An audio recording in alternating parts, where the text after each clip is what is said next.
Seharusnya acara live in kampus di salah satu daerah di Jawa Timur ini dapat membuat kita menjadi dewasa dan mandiri. Bahkan, sepulang dari acara tersebut, seharusnya kita juga membawa berbagai macam pengalaman inspiratif yang dapat kita bagikan ke sesama kita. Akan tetapi, aku merasa terlalu banyak berandai-andai untuk mengharapkan hal itu. Karena pada kenyataannya tidak demikian. Tidak dengan temanku yang bernama Yudis. Semenjak pulang dari acara live in kampus, dia jatuh sakit. Bahkan dia sampai harus mengambil cuti kuliah selama 2 pekan dan harus menginap di rumah sakit. Aku tidak tahu jelas mengenai penyakit yang diderita oleh Yudis. Namun keluarganya hanya memberitahu bahwa Yudis terkena demam. Yudis sering mengigau di malam hari. Bahkan dia bisa menjerit-jerit tidak karuan dan melontarkan kata-kata aneh. Puncaknya, Yudis dapat menyerang semua orang yang ada di sekitarnya secara membabi buta, seperti orang yang setanan. Melihat keadaan itu, pihak dokter tidak mengizinkan Yudis untuk ditinggal sendirian. Untuk mencegah terjadinya hal buruk. Mendengar kabar tersebut, aku bersama salah seorang teman dekatku bernama Michael memutuskan untuk membesuknya. Meskipun pada awalnya kami merasa ragu, tapi rasa iba dan ingin tahu akan kondisi Yudis telah menguatkan tekad kami untuk membesuknya. Walhasil, kami mencari hari yang senggang, agar kami punya banyak waktu saat besuk. Pada akhirnya, kami memutuskan untuk memilih hari Jumat pada waktu senja sebagai hari besuk. Tepatnya setelah kami selesai kelas. Sebab, itu adalah jadwal yang paling senggang bagi kami, sebagai mahasiswa semester 4 yang sedang sibuk-sibuknya kuliah. Kebetulan jam besuk Yudis juga berada di sekitaran jam 5 sore sampai jam 7 malam. Lokasi tempat kosan kami dengan rumah sakit Yudis lumayan jauh, yaitu berjarak 10 km dan membutuhkan 37 menit perjalanan. Ditambah dengan keadaan lalu lintas yang padat karena jam orang pulang kerja atau keluar jalan-jalan untuk menyambut akhir pekan. Untungnya Michael mempunyai sebuah motor bebek, sehingga kami dapat menghemat waktu dan mengambil beberapa jalan tikus sebagai jalan alternatif. Setibanya di rumah sakit yang terletak di Jakarta Pusat, aku melihat bahwa rumah sakit itu berbentuk seperti bangunan era 90-an. Akan tetapi, bangunan itu masih terlihat lebih modern daripada bangunan-bangunan sekitarnya yang terlihat seperti bangunan era 60 hingga 70-an. Setelah Michael memarkirkan motornya, lantas kami bergegas masuk ke dalam rumah sakit dan menuju lantai tempat Yudis dirawat, sesuai dengan informasi yang telah diberikan oleh orang tuanya. Sesampainya kami di sana, kami langsung menuju lorong penginapan pasien. Di sana kami bertemu dengan ayah Yudis yang sedang duduk di bangku lorong, seolah sedang menanti kedatangan kami. Lantas ayah Yudis menyambut kedatangan kami dengan hangat, dengan wajah yang menyembunyikan rasa kesedihan. Kemudian, ayah Yudis langsung mengajak kami untuk masuk ke kamar pasien. Kamar tempat Yudis dirawat, yang bertuliskan nomor 404 di pintunya. Sesampainya di dalam, kami mendapati Yudis yang sedang duduk di atas kasur, dengan raut wajah ketakutan dan tubuh yang menggeliggis. Sedangkan ibu Yudis sedang duduk di samping kanan kasur rawatnya, dengan ekspresi yang resah. Ezra, Michael, terima kasih ya kalian sudah mau datang, ujar ibu Yudis menyambut kedatangan kami dengan ramah. Iya bu, sama-sama, Jawab kami dengan gugup. Apa perkembangan dari keadaan Yudis, Bu? Tanya Michael dengan sopan. Ibu Yudis hanya terdiam, seakan memberi sinyal bahwa tidak ada perkembangan dari keadaan Yudis. Kami yang menyadari sinyal tersebut hanya bisa terdiam seakan ikut terbawa suasana yang pilu. Halo Dis, gimana kabarmu?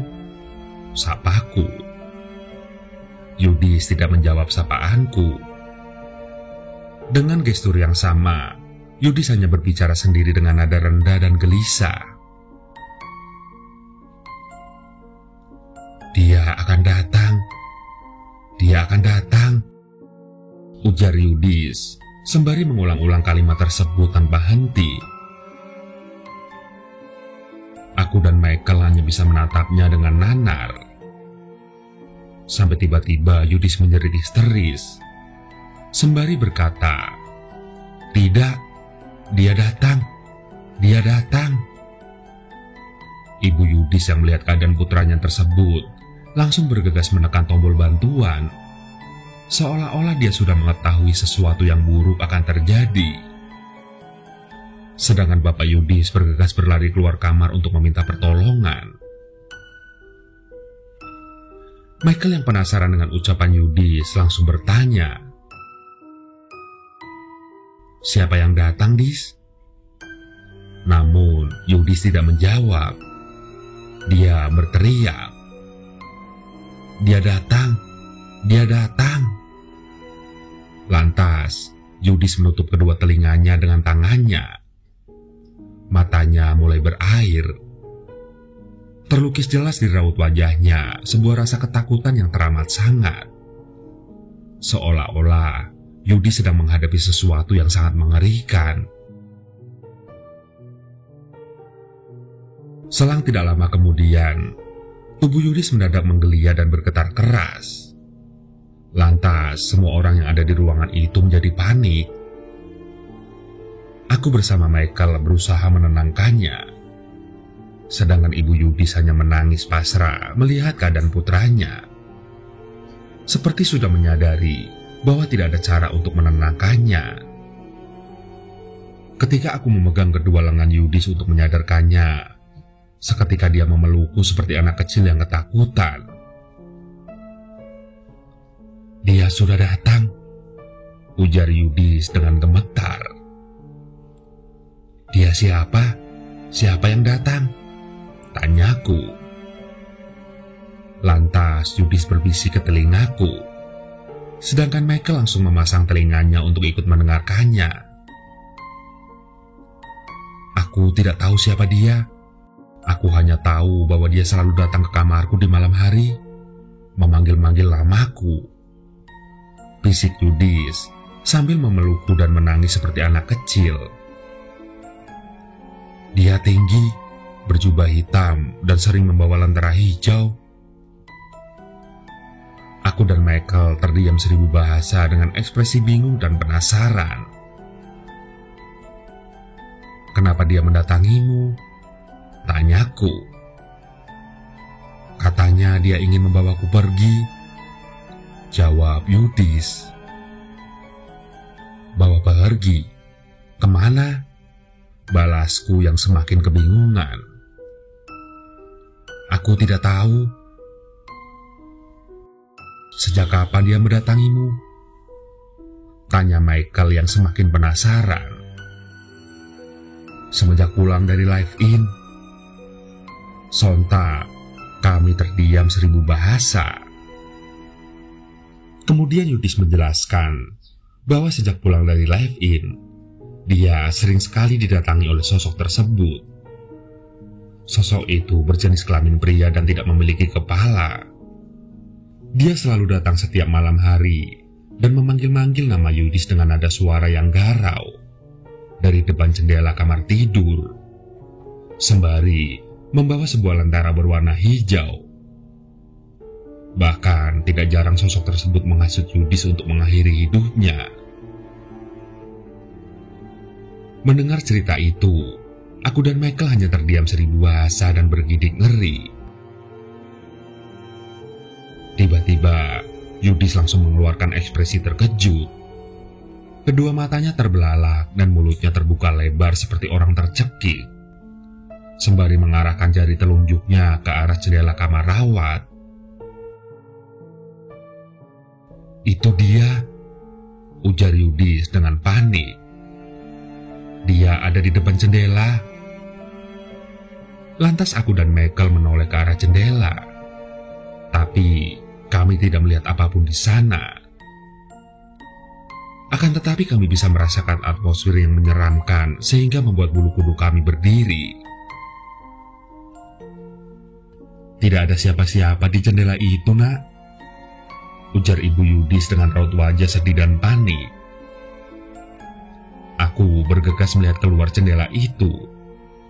Namun aku masih belum menemukan tanda-tanda akan kehadiran sesuatu.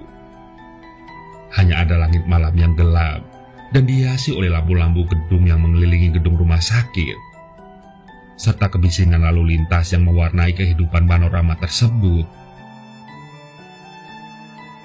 Lagi pula, aku juga ragu bila ada orang yang mengintip masuk dari luar jendela kamar rawat itu. Sebab kamar rawat Yudis berada di lantai 5, dengan pemandangan yang mengarah ke lapangan parkir. Sewaktu aku mengembalikan pandanganku ke Yudis, aku mendapatinya sedang meronta-ronta seperti orang kesetanan dan menjerit tidak karuan.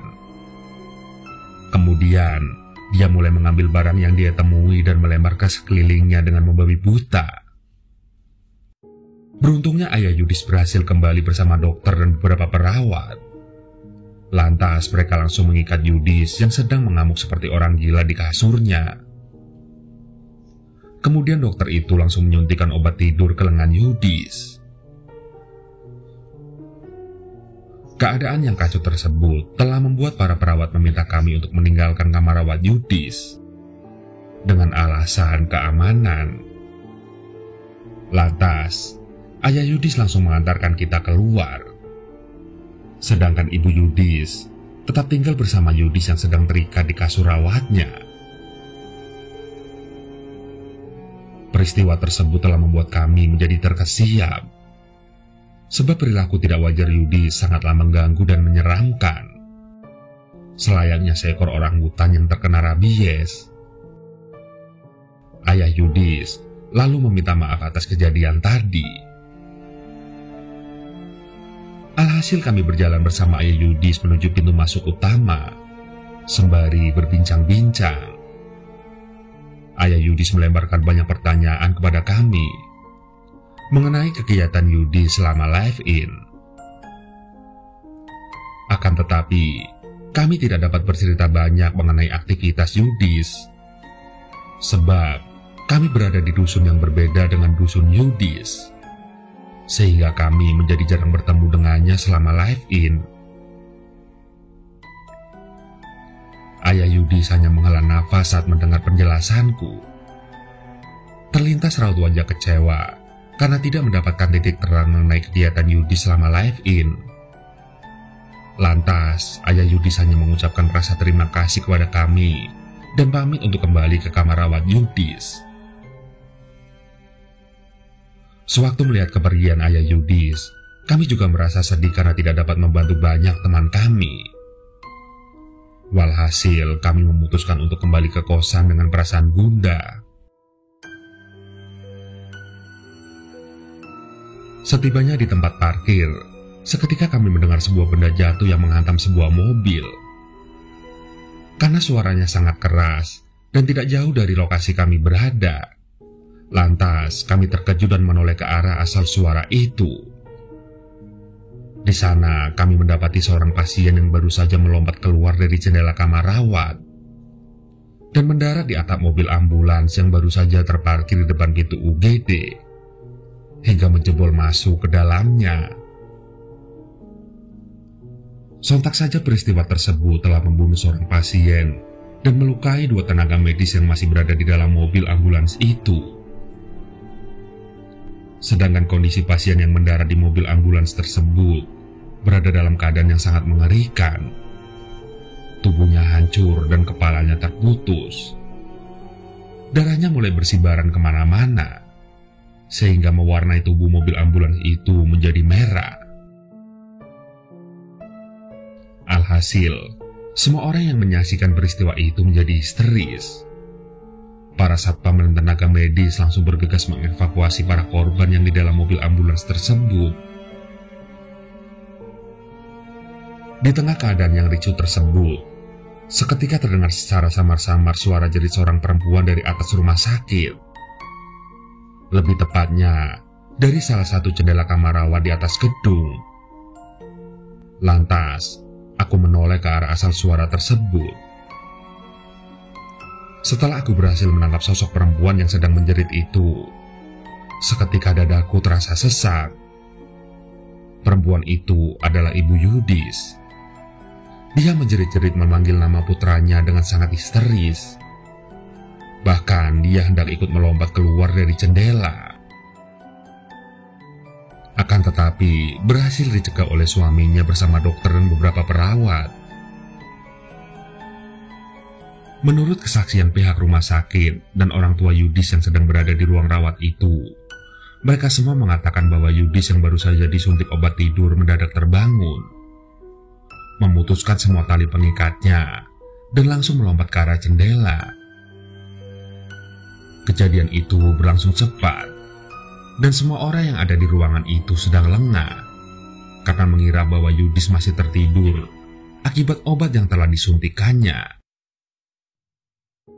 Sebab secara medis, seharusnya obat tidur yang baru disuntikan ke Yudis dapat membuatnya tertidur selama 4 jam. Walhasil, peristiwa itu telah membuat heboh banyak pihak. Beritanya mulai tersebar kemana-mana dan menjadi berita utama di kalangan masyarakat luas. Aku dan Michael yang menyaksikan langsung insiden itu menjadi sangat trauma. Tidak hanya trauma yang menyelimuti diri kami, tapi juga rasa kehilangan yang teramat dalam. Bahkan kami tidak pernah bisa berhenti menangis setiap melihat foto Yudis. Hingga pada hari pemakaman tiba, kami melihat ayah Yudis yang berusaha untuk tabah. Tapi tidak dengan ibu Yudis yang terus menangis histeris di depan jasad Yudis yang terbaring di dalam peti. Mentalnya hancur bersama tubuh putranya. Semua orang yang menyaksikan peristiwa itu ikut terharu dan merasa iba dengan ibu Yudis. Tidak terkecuali kami. Sebelum proses penutupan peti berlangsung, pihak keluarga mulai menaruh benda-benda kesayangan milik Yudis ke dalam peti. Salah satu benda yang menarik perhatianku adalah sebuah patung kayu berbentuk manusia tanpa kepala, dengan ukiran yang ganjil. Menurut keterangan dari orang tua Yudis, benda itu dibawa pulang oleh Yudis dari live-in. Tidak jelas asal-usul benda tersebut, karena Yudis tidak pernah menceritakannya ke mereka maupun teman-temannya, termasuk aku dan Michael. Pada awalnya aku tidak mempedulikannya, karena tidak ada yang spesial dengan benda itu. Namun, semua berubah sewaktu seorang pastor sedang meneteskan air suci ke tubuh Yudis dan tidak sengaja mengenai benda tersebut. Seketika, benda itu mengeluarkan kobaran api berwarna hijau dan membakar jasad Yudis. Walhasil, semua orang yang ada di ruangan itu menjadi terkejut dan berusaha mencari tabung pemadam api. Tiba-tiba, aku melihat Yudis di dalam kobaran api itu. Dia sedang menjerit minta tolong, dengan tubuh yang terikat rantai. Namun, yang paling mengerikan dari pemandangan itu adalah aku mendapati sosok berjubah hitam memiliki tinggi sekitar 2 meter, membawa lentera hijau, dan tidak memiliki kepala. Sosok itu berdiri di belakang Yudis, sambil memegang rantai yang mengikat tubuhnya. Kemudian sosok itu menarik paksa tubuh Yudis dan menghilang dalam kobaran api itu. Belum sempat aku memperjelas penglihatanku, para pengunjung sudah memadamkan api itu.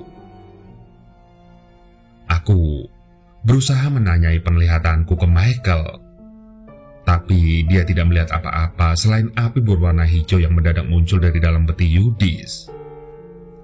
Bahkan, semua orang di ruangan itu hanya terfokus pada kemunculan api misterius itu.